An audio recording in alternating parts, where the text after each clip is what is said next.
Pourquoi ton cerveau te trahit exactement au moment où tu dois être le plus discipliné? Il faut bien comprendre une chose, ce n'est pas un problème de volonté, ce n'est pas non plus un problème de stratégie. Ce que tu vis, c'est une guerre biologique, une guerre silencieuse dans ton propre cerveau qui influence chacune de tes décisions. Et aujourd'hui, on va démonter ces mécanismes pour que tu reprennes enfin le contrôle sur ton trading. Tu crois être aux commandes, mais en réalité, ton cerveau a peut-être déjà décidé à ta place. Le cortex préfrontal, c'est ce qu'on pourrait appeler ton pilote. C'est lui qui te permet de réfléchir, de planifier, de suivre des règles. C'est lui qui est censé, en fin de compte, exécuter ton plan de trading avec précision. Mais ce pilote a un adversaire puissant, la dopamine. Et il faut clarifier quelque chose d'essentiel. Contrairement à ce que l'on entend souvent, la dopamine, ce n'est pas l'hormone du plaisir. C'est ce qui se déclenche juste avant. C'est l'anticipation du plaisir. C'est elle qui te fait imaginer le gain, ressentir une excitation alors même que rien ne s'est encore produit. Et c'est exactement là que le piège commence. Exemple, imagine que tu prépares un voyage. Tu regardes des photos, tu te projettes, tu ressens déjà quelque chose. Tu es presque déjà là-bas, alors que tu n'es pas encore parti, alors que tu n'as même pas encore réservé. En trading, c'est la même chose. Tu vois une configuration, ton cerveau commence à anticiper le résultat et tu cliques. Non pas parce que ton plan est validé, mais parce que ton cerveau a déjà vécu la récompense. Avant chaque trade, tu dois te poser un cadre clair. 3 conditions précises, écrites noir sur blanc. Pas dans ta tête, sur un support visible. Et une règle simple, si toutes les conditions ne sont pas validées, tu ne prends pas le trade. En fin de compte, le problème n'est pas ton setup, c'est ton incapacité à attendre qu'il soit réellement valide. Ce que tu ressens dans ton corps pendant un trade, ce n'est pas juste du stress. Une fois en position, une zone du cerveau entre en jeu, l'insula. Son rôle est de transformer une menace abstraite en sensation physique. Perdre de l'argent n'est pas simplement une idée, cela devient une sensation réelle. C'est ce qui provoque la boule au ventre, l'accélération du rythme cardiaque, la tension physique. Je te donne un exemple. Marcher sur une poutre posée au sol est simple, mais place cette même poutre à plusieurs dizaines de mètres de hauteur et ton corps réagit immédiatement.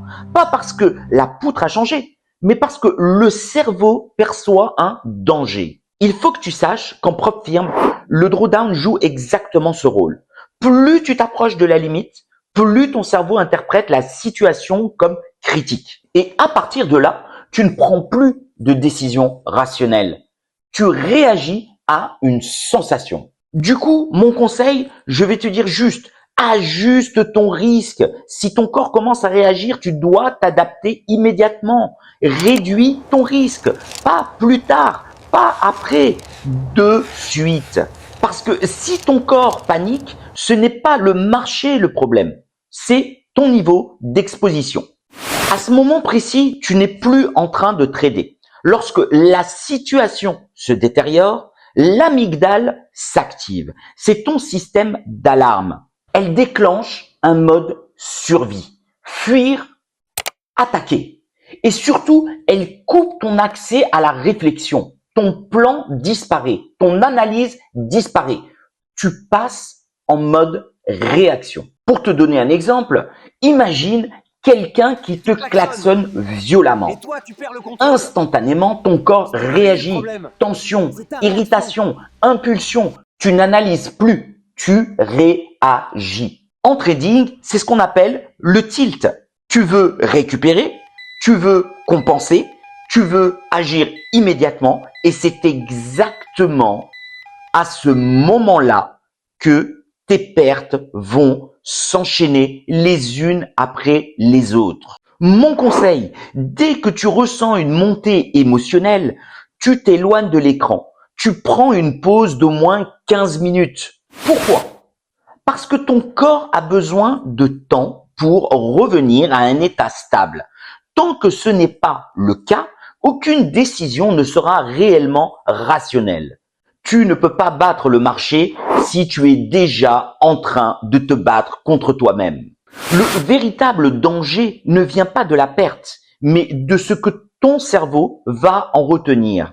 Après chaque trade, ton cerveau enregistre l'expérience. C'est le rôle de l'hippocampe. Il construit tes attitudes futures, mais il a une limite importante. Il ne distingue pas une bonne décision d'un bon résultat. Un exemple concret pour que tu puisses comprendre, tu trouves un ticket gagnant par terre. Ton cerveau enregistre quoi? Il enregistre tout simplement une fausse règle. Regarde par terre permet de gagner de l'argent. En trading, c'est identique. Tu gagnes un trade mal exécuté et ton cerveau enregistre que cette façon de faire fonctionne. C'est ainsi que les mauvaises habitudes s'installent. Après chaque trade, tu évalues ton exécution, pas ton résultat. Trade perdant mais respect égale bonne note. Trade gagnant mais hors plan égale mauvaise note. Le profit est temporaire, mais les habitudes que tu construis sont durables. Pour faire court, le trading en propre firme n'est pas une bataille contre le marché. C'est une confrontation avec ton propre fonctionnement. Ton cerveau va t'inciter à agir trop tôt, à te faire paniquer, à te pousser à réagir, à enregistrer de mauvaises habitudes. Et si tu ne comprends pas ces mécanismes, tu resteras bloqué. Mais si tu apprends à les reconnaître, tu reprends le contrôle. Parce qu'au final, le marché ne bat pas les traders. Les traders se battent eux-mêmes contre le marché. Si tu es arrivé jusqu'ici, ce n'est pas un hasard. Tu as compris quelque chose d'important. Tu peux savoir analyser, comprendre le marché, voir les setups, mais au moment d'exécuter, tu dévisses, tu forces, tu coupes trop tôt. Et c'est exactement là que tout se joue. Le problème, ce n'est pas le manque d'informations. Le contenu te permet de comprendre. Mais ce qui fait la différence, c'est la façon dont tu l'appliques, avec précision, dans le réel. Maintenant, tu as deux choix. Continuer seul et répéter les mêmes erreurs, les mêmes schémas, ou décider de structurer ton trading pour enfin devenir régulier. Commente Trader, tu recevras le visuel complet qui synthétise tout ce qu'on vient de voir, les mécanismes du cerveau, les erreurs que tu fais sans t'en rendre compte et surtout les règles concrètes pour reprendre le contrôle. Un support clair que tu peux garder, mais surtout utiliser. Pour ceux qui veulent aller plus loin, le coaching et les formations complètes sont accessibles via le lien en bio. On ne va pas t'ajouter de la complexité, on va structurer ce que tu sais déjà pour que tu sois capable de l'exécuter de manière claire et régulière. Et si ce contenu t'a aidé, abonne-toi et partage cette vidéo à quelqu'un qui est en difficulté.